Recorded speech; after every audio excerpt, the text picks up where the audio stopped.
Salut tout le monde. Je suis Tom, Florian, Maxime et on fait partie de la chaîne des 3 Petits éléphants. Et y'a moi aussi. Salut les gars, tu fais quoi aujourd'hui?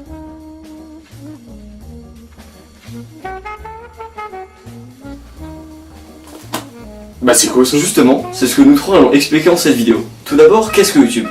YouTube est un site de partage de vidéos en ligne, créé le 14 février 2005 par Chad Hurley, Steve Chen et Jawed Karim, et racheté par Google en 2006. Et nous allons voir ensemble comment a-t-il impacté le 21e siècle. Mais dans quel domaine? Il y a le domaine géographique et historique. et il y a aussi au niveau social et économique. Mais comment? Tout d'abord, au niveau économique, c'est vrai que quand on y repense, les gens ne pensaient pas pouvoir gagner de l'argent en faisant des vidéos sur YouTube. Excusez-moi, j'ai un petit peu soif. Ah, ce qu'elle est bonne cette eau! Et franchement, les mecs, je vous conseille, hein, buvez-en. La cristalline, c'est super. Hein. Et vous aussi, là derrière votre écran, buvez-en, hein, c'est très très bon.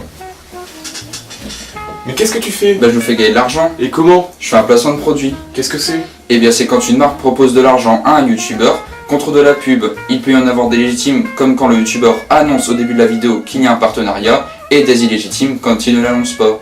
D'accord. Mais c'est pas moral de faire ça. Il y a forcément un autre moyen de se faire de l'argent sur YouTube. Bah, bien sûr qu'il existe un autre moyen. Par exemple, ceux qui postent des vidéos sur YouTube peuvent introduire des pubs durant et avant leurs vidéos. Il existe aussi le streaming qui est le fait de se diffuser en live devant des spectateurs.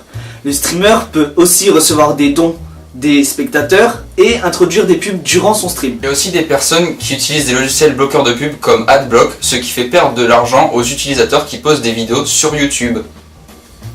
Maintenant que vous m'avez parlé de l'impact économique, parlez-moi un peu de l'impact social. Dorénavant, de nombreuses personnes profitent du phénomène YouTube. En effet, certaines écrivent des livres sur YouTube et d'autres créent des écoles pour devenir youtubeurs. Mais il y a des études obligatoires pour devenir youtubeur? Non, il n'y a pas d'études obligatoires, mais par exemple des études audiovisuelles permettent d'acquérir des connaissances utiles pour faire le métier de youtubeur. Le problème, c'est qu'avant, les youtubeurs faisaient ça par passion, mais aujourd'hui, certains youtubeurs ne font ça que pour l'argent, et il y a même des parents qui se font de l'argent sur le dos de leurs enfants. Et sinon, il y a un moyen de rencontrer les youtubeurs? Il y a des conventions comme la Video City Paris où les abonnés peuvent rencontrer les youtubeurs qui suivent, ainsi ils peuvent leur poser des questions, prendre des photos ou recevoir des autographes de ces derniers. Quand vous me parliez d'impact social, je m'attendais à un impact sur les gens en eux-mêmes. Alors oui, il existe des vidéos qui peuvent influencer le moral des gens. Par exemple, certains youtubeurs postent des vidéos qui font passer un message pour remonter le moral de leurs abonnés, ou encore, il existe des vidéos de motivation qui permettent de motiver certaines personnes à faire une action.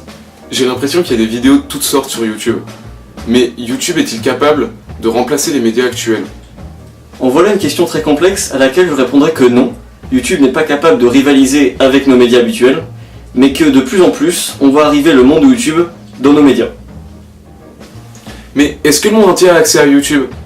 YouTube est accepté dans la majorité des pays du monde, comme la France où il est arrivé le 19 juin 2007. Cependant, comme c'est un média libre, certains pays ne l'acceptent pas, comme la Turquie ou la Corée du Nord. YouTube essaie maintenant de s'attirer un nouveau public, notamment en lançant l'application YouTube Go qu'en Inde, qui permet aux utilisateurs de cette application de télécharger des vidéos YouTube et les regarder ultérieurement. Cela s'explique par le fait que les Indiens n'ont pas une bonne connexion internet. Mais quand est-ce que tout ça a commencé? Malgré le fait que YouTube fut créé le 14 février 2005, la première vidéo fut postée le 23 avril 2005 par Jawed Karim, l'un des 3 créateurs de YouTube, qui se filme au zoo avec des éléphants. Really long fronts, and that's cool. And that's pretty much all there is to say. Oh, regardez, il y a vos parents. Merci à tous d'avoir regardé la vidéo. Si vous avez aimé, faites-le nous savoir. N'oubliez pas de vous abonner. Au revoir.